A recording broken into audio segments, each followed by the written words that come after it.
ఈ డాక్యుమెంట్లో ఏం రాసిందో మీరు చదువుకున్నారు హారిక? నాకు సగమాస్తి రాస్తున్నారు అంతే కదా. ఒకసారి చదివి మార్పులు చేర్పులు ఏమైనా ఉంటే చెప్పండి.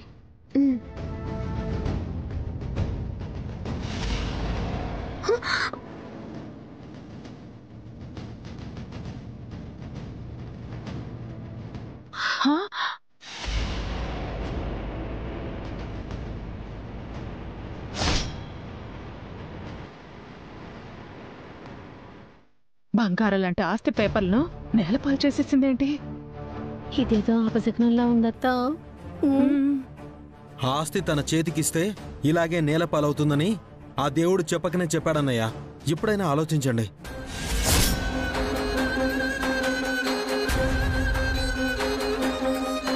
ఇలాంటి సెంటిమెంట్స్ నేను నమ్మను. నేనంతా చూసాను లాయర్ గారు. బావగారు, మీరు వెంటనే సంతకాలు పెట్టండి.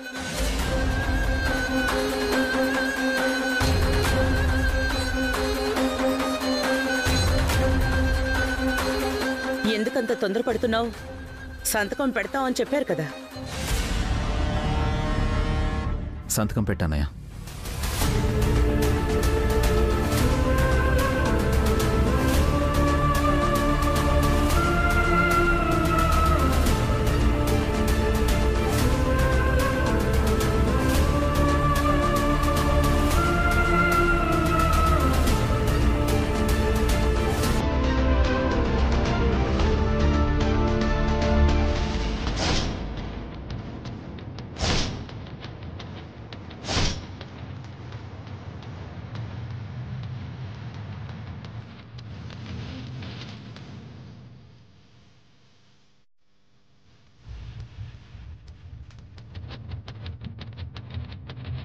చూసారా అన్నయ్య, దానికి ఆస్తి రాయడం ఆఖరికి పెన్ను కూడా ఇష్టం లేదన్నయ్య.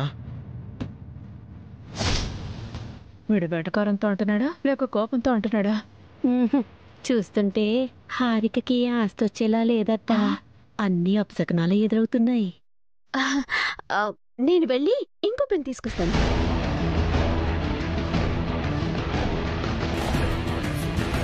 అతో వసు వదిన బయటికెళ్ళటం, పేపర్స్ కింద పడిపోవటం, పెన్ను పడకపోవడం, ఎన్ని అపశకనాలు ఎదురవుతున్నాయంటే ఖచ్చితంగా ఏదో జరగబోతుందత్తా. నువ్వు నోరు ముయ్యవే. నువ్వు అపశకనంలా వాక్కు.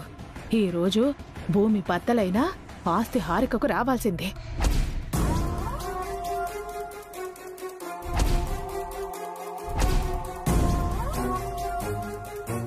ఏంటి మేడం, ఎన్నిసార్లు కాల్ చేసినా అభిరామ్ ఫోన్ లిఫ్ట్ చేయడం లేదు?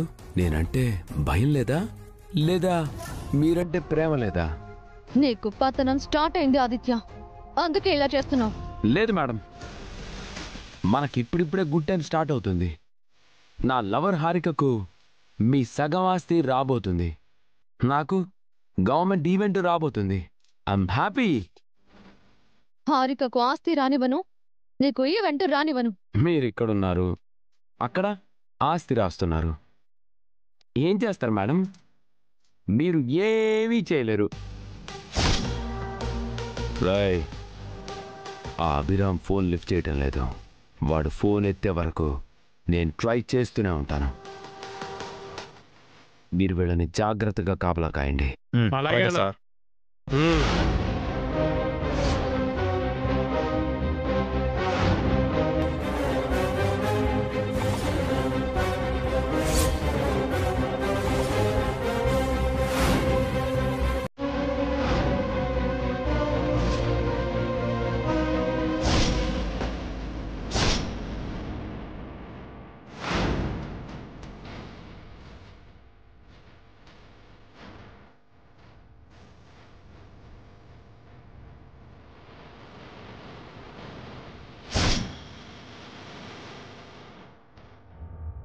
ఏంటక్క? కింద బ్లేడ్ పడిపోయింది, కాలుతో నాకు అందివు.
నందిని పద.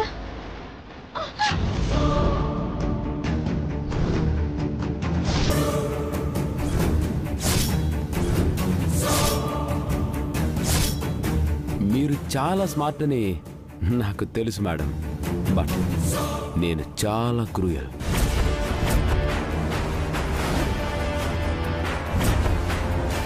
ఎన్నిసార్లు కాల్ చేసినా మీ హస్బెండ్ లిఫ్ట్ చేయట్లేదు.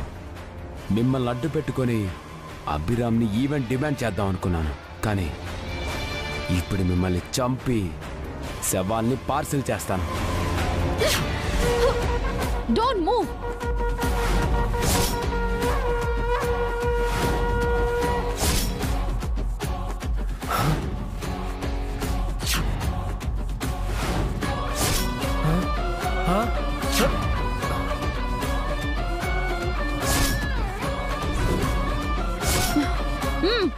అటు వెళ్ళు.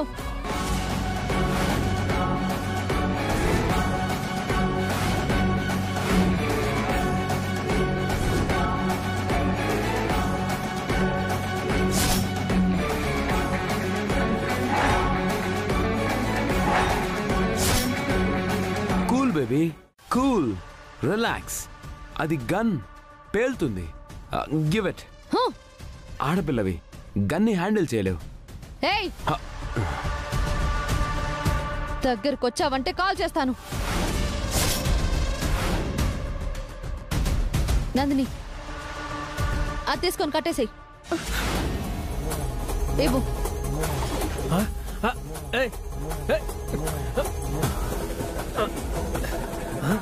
ఏయ్, తీసుకో.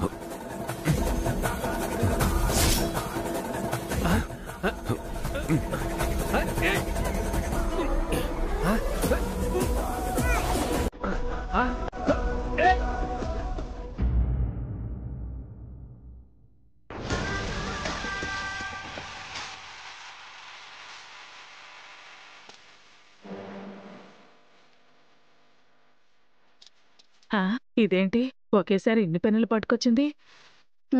ఒక పెన్ను పడకపోయినా ఇంకో పెన్ను పడుతుందేమో అని. హారికకు ముద్దు చూపు చాలా ఎక్కువే. అది ముందు చూపు కాదు, ఆస్తి చూపు. తీసుకోండి బావగారు. భాస్కర్ బావగారు, మీరు కూడా తీసుకోండి. పెట్టేస్తారు పెట్టేస్తారు. ఏమండి, ఇది మీకు. లాయర్ గారు, మీకు కూడా పెన్ కావాలిగా? ఇవ్వమ్మా. ఇదిగోండి.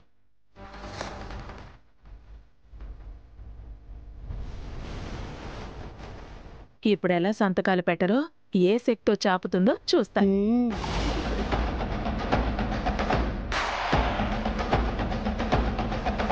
పెట్టండి అన్నయ్య.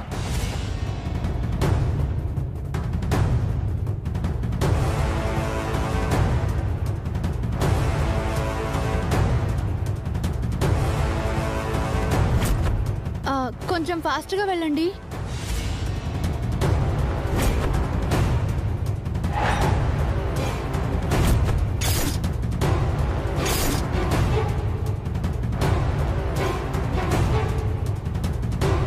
ఒక సంతకం అయ్యిందే.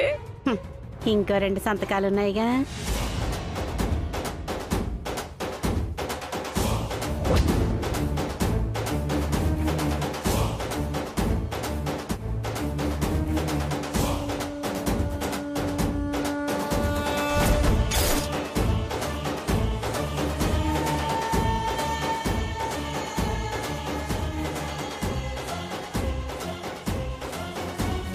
అవి కూడా సంతకం పెట్టేశాడు. అఖిల్ పెట్టాలిగా.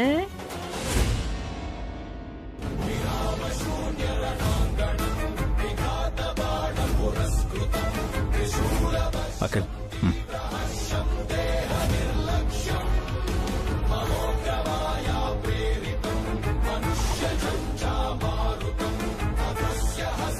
ఏమండి, మీదే చివరి సంతకం పెట్టండి.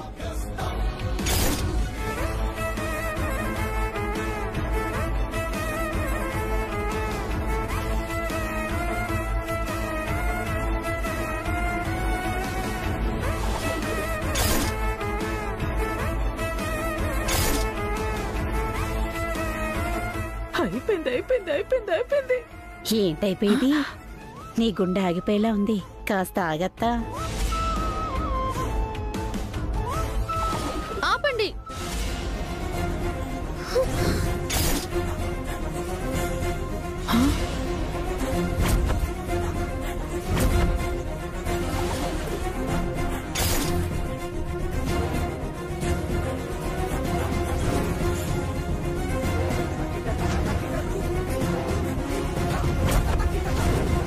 సంతకం పెట్టకు.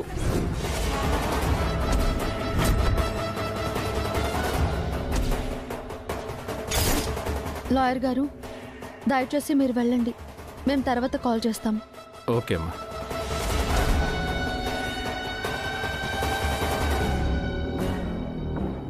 ఏమైంది వసు గారు? హారికకు ఆస్తి రాయాల్సిన అవసరం లేదండి. తను మనందర్నీ మోసం చేసింది.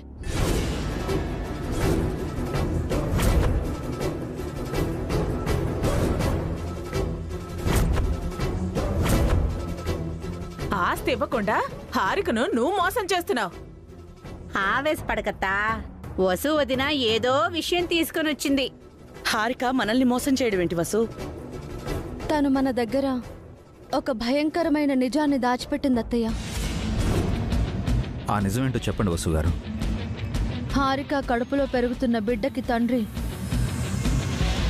అఖిల్ కాదు.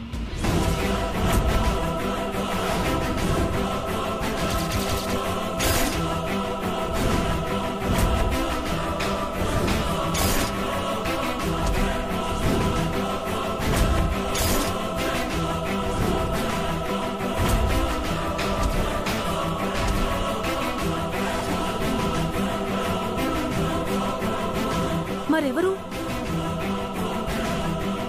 ఆదిత్య.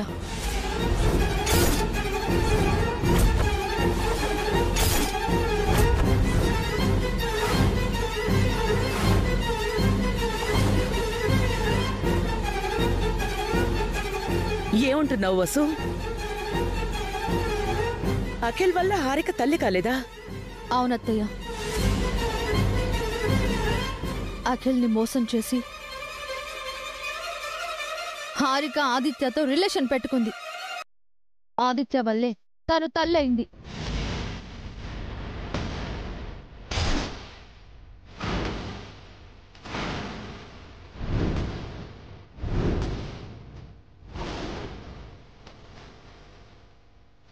ఆ విషయం మన దగ్గర దాచిపెట్టి ఈ వంశ వారసుని కంటున్నట్టు బిల్డప్ ఇచ్చింది. ఆ నిజం ఎక్కడ బయటపడుతుందో అని విడాకులు వద్దని, ఇంట్లోనే ఉంటానని, అందుకు ఆస్తి కావాలని కవర్ చేసింది.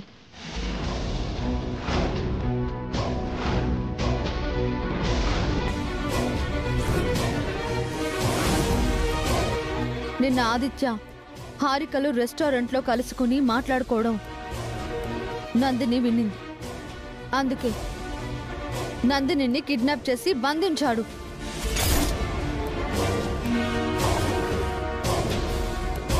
నేను వెళ్ళడం కాస్త ఆలస్యమై ఉంటే నందినిని చంపేసి ఉండేవారు.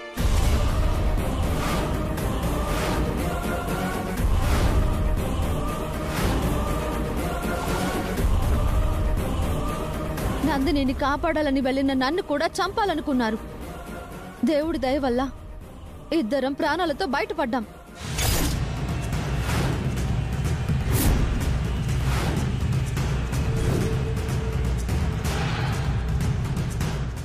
బసోకి చెప్పేది అబద్ధం. నా బిడ్డకి తండ్రి అఖిలే. నందిని కిడ్నాప్ కి నాకు ఏ సంబంధం లేదు. బసు ఒక్క నందిని కలిసి నాటకం ఆడుతున్నారు. ఆదిత్యాన్ని పిలిచి వాడి నోటితోనే నిజం చెప్పించమంటావా? వాడు నన్ను బ్లాక్మెయిల్ చేస్తున్నాడు. వాడు చెప్పిన పని చేయలేదని నన్ను బెదిరిస్తున్నాడు. అయితే హాస్పిటల్కి వెళ్ళి DNA టెస్ట్ చేయిద్దామా?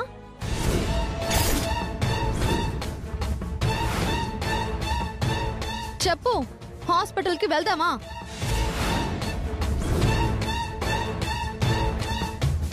ఇంత తప్పు పని చేసి ఇంకా బుకాయిస్తున్నావా? ఆడదానివేనా నువ్వు? ప్రేమించి పెళ్లి చేసుకున్న అఖిల్ని మోసం చేయడానికి నీకు మనసు ఎలా వచ్చింది? ఇంకా దాంతో మాట్లాడుతున్నా మెడపట్టి బయటికి తోసేయండి.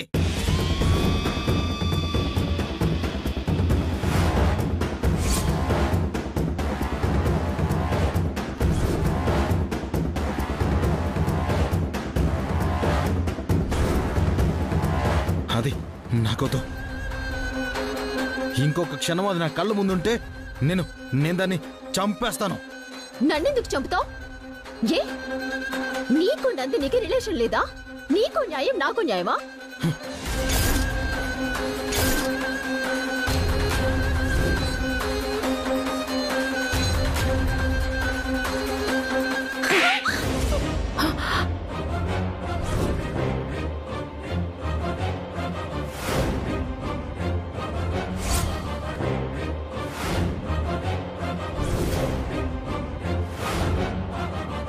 ఇంకొక్క మాట నా మరిది గురించి కానీ నా చెల్లి గురించి కానీ తప్పుగా మాట్లాడితే నేనే నేను చంపేస్తాను.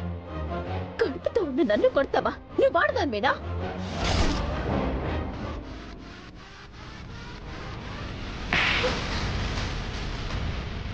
అమ్మా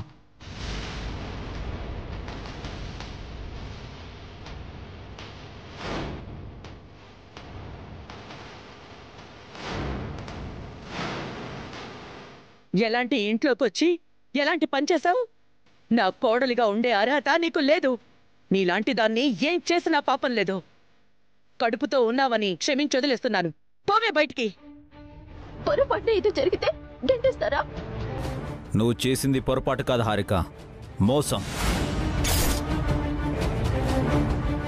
చిన్నపిల్లవని నువ్వెన్ని తప్పులు చేసినా క్షమించాం, ఎన్ని మాటలన్నా పడ్డాం, ఆఖరికి నీకు ఆస్తి కూడా ఇవ్వాలి అనుకున్నాం. ఇంట్లో పెత్తనాన్ని, ఆఫీసులో అధికారాన్ని నీకు కట్టబెట్టాలనుకున్నాం. కానీ నా తమ్ముడికి నువ్వు చేసిన ద్రోహం నేను క్షమించలేను. మర్యాదగా వెళ్ళిపో. Get out.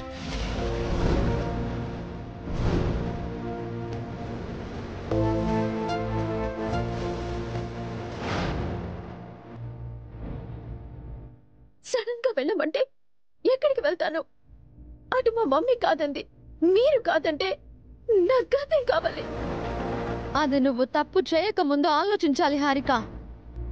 ఒక ఉన్నతమైన కుటుంబానికి కోడలిగా వచ్చి నీచమైన పని చేశావు. చేసిన తప్పుని కప్పిపుచ్చి మరొక తప్పు చేశావు.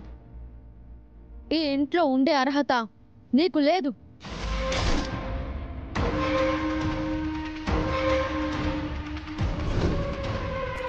దీన్ని చూస్తే నాకు నాకు పిచ్చి పట్టేలా ఉంది.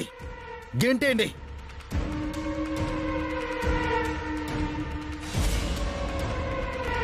నువ్వు తప్పు చేసినా సాటి ఆడదానిగా నిన్ను గౌరవంగా సాగనంపుతున్నాను.